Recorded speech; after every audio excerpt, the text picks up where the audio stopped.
E aí, pessoal, tudo bem com vocês? Prontos para mais um mergulho profundo? Hoje a gente vai se aprofundar nas leituras da liturgia, especificamente dessa segunda-feira da quarta semana da Quaresma. É isso aí. E a ideia é a gente, extrair o máximo de insights dessas passagens, né? Pra ver como elas podem, sei lá, iluminar o nosso dia a dia, sabe? Trazer uma nova perspectiva, mais esperança. Acho que essa é a grande beleza da liturgia, né? A gente poder se conectar com essas palavras antigas e encontrar nelas uma mensagem atemporal, né? Uma mensagem que fala com a gente aqui e agora. Total. E para essa nossa jornada de hoje, a gente tem um mapa bem legal, né? A gente vai navegar pelas palavras de Isaías, pelos Salmos, pelo Evangelho de João. E também, é claro, por algumas reflexões que nos ajudam a conectar esses textos com a nossa vida, né? Com a nossa fé, a esperança, a cura. Isso, acho que essa conexão é fundamental, né? A gente não pode simplesmente ler esses textos como se fossem, sei lá, peças de museu. A gente precisa trazer essa mensagem para a nossa realidade, né? Ver como ela se aplica, como ela nos transforma. Perfeito. Então, para começar, vamos mergulhar direto na profecia de Isaías, capítulo 65, versículos de 17 a 21. Vamos lá. Ele fala de um novo céu e uma nova terra, um lugar onde, a dor e o sofrimento não existem mais, sabe? E a alegria reina absoluta. Nossa, que imagem poderosa, né? É. E o mais legal é que essa visão de um mundo totalmente novo não é só uma promessa distante, sabe? Algo para daqui a sei lá quantos anos. Uhum. Deus deseja essa renovação na nossa vida agora, tanto individualmente quanto em comunidade. É verdade. Deus não é um Deus distante, né?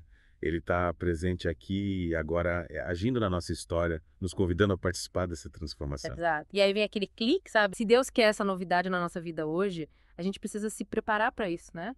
Abandonar os velhos hábitos, as atitudes que não combinam com essa nova realidade. Totalmente. A gente precisa fazer uma autoanálise sincera, né? Olhar para dentro e identificar o que precisa mudar, o que precisa ser transformado para a gente se alinhar com essa visão de renovação. É isso aí. E essa ideia de transformação, de deixar o velho para trás, né? Ela fica ainda mais forte quando a gente olha para o Salmo 29 ou 30, dependendo da tradução. Sim. O salmista começa agradecendo a Deus por ter sido libertado da morte e por ter visto a tristeza se transformar em dança. Ele diz: Eu vos exalto, Senhor, porque vós me livrastes. E essa experiência pessoal de transformação, ela ressoa muito com a gente, né? Porque a gente também busca conhecimento, mas sem se sobrecarregar. E ver como as experiências de mudança se conectam com as escrituras é algo muito poderoso. Com certeza. A gente vê que a palavra de Deus não é algo distante da nossa realidade, né? Ela fala da nossa vida, das nossas lutas, das nossas alegrias. E no Salmo 29 a gente vê de forma muito clara a importância da confiança em Deus, especialmente nos momentos de angústia. O salmista não teve medo de clamar por ajuda, né? E a resposta que ele recebeu foi essa transformação radical da tristeza em alegria. E isso é um grande ensinamento pra gente, né? Quando às vezes a gente se fecha na nossa dor, no nosso sofrimento e esquece de recorrer a Deus. É verdade. E essa confiança, essa fé, né? Ela não é passiva, ficar esperando um milagre cair do céu. É buscar a ajuda de Deus ativamente, com certeza de que ele vai nos ouvir. Exatamente. A fé verdadeira nos impulsiona à ação, a buscar a Deus com confiança e perseverança, mesmo quando as coisas parecem difíceis. E falando em fé, no Evangelho de João, capítulo 4, versículos 43 a 54, a gente encontra a história da cura do filho do oficial do rei. Ah, sim. O que sempre me impressiona nessa passagem é o contraste entre a vontade de ter uma prova, um sinal e a verdadeira natureza da fé. É verdade. O oficial queria ver para crer, né? Mas Jesus o desafiou a acreditar antes de ver o milagre. E ele acreditou, né? Confiou na palavra de Jesus e voltou para casa tranquilo, mesmo sem ter visto a cura do filho. Exatamente. E essa atitude dele é um exemplo pra gente, né? Quantas vezes a gente duvida da palavra de Deus, mesmo depois de ter recebido uma promessa?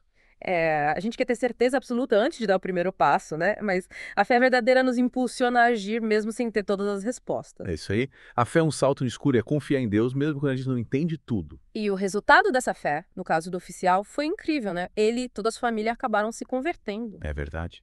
A fé dele contagiou todos ao seu redor. E esse é o poder do testemunho, né? Quando a gente vive nossa fé com autenticidade, a gente inspira outras pessoas a fazerem o mesmo. Total.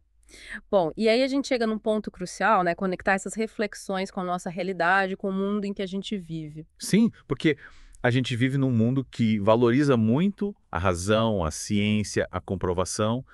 E às vezes a fé pode parecer algo meio, sei lá, ingênuo, fora de moda. É verdade. Mas a liturgia nos lembra que a fé é a base para a gente experimentar a renovação que Deus quer para a nossa vida. Exatamente. A fé é o ponto de partida para tudo. É ela que nos permite enxergar o mundo com os olhos de Deus, com esperança, com amor. É isso aí.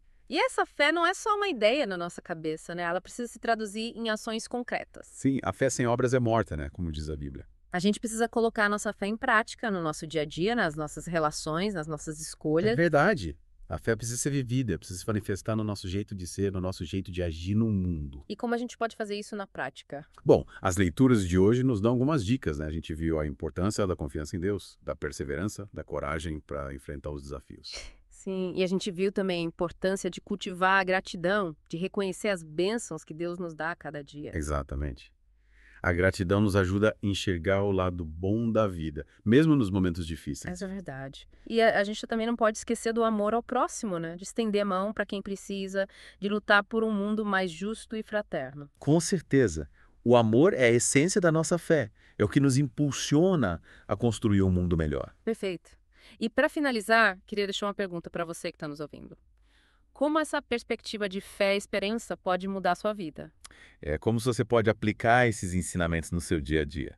Pensem nisso com carinho. E não esqueçam de deixar o seu like e o seu comentário aqui no nosso Mergulho Profundo. É isso aí.